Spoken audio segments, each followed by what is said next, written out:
ఈ ఇన్ఫెక్షన్స్ బారి నుంచి రక్షించడానికి నేరేడు పండు తీసుకుంటే నేరేడు పండులో ఉండే యాంటీ ఆక్సిడెంట్స్ ఏ పండ్లు లేనంత ఎక్కువ యాంటీ ఆక్సిడెంట్స్ ఉంటాయి. అందుకని దీన్ని ఏమంటారంటే king of anti oxidant food అంటారు నేరేడు పండుని. అంటే యాంటీ ఆక్సిడెంట్స్ అంటే ఏమిటి అంటే ఇక్కడ మీకు చెప్పాలి, మన శరీరం జబ్బుల బారిన పడకుండా రక్షించే పదార్థాలని యాంటీ ఆక్సిడెంట్స్ అంటారు.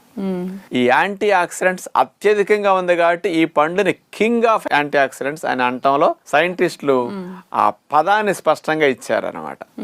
అందుకని అంత మంచి పండు కాబట్టి కంపల్సరీ ఈ సీజన్లో నేరేడు పళ్ళు తినాలి. కొన్ని పండ్లు కొందరు తినటానికి ఉంటాయి, కొందరు నాకు ఈ జబ్బు కాబట్టి ఈ షుగర్ కాబట్టి నేను ఇది తినకూడదు అంటుంటారు ఇక్కడ. కానీ ఇట్లాంటి వ్యత్యాసం లేకుండా అందరూ తినొచ్చు. లావు ఉన్న వారి దగ్గర నుంచి, షుగర్ ఉన్న దగ్గర నుంచి, ఏ జబ్బులు ఉన్న వారి దగ్గర నుంచి, ఏ జబ్బులు లేని వారి దగ్గర నుంచి అందరినీ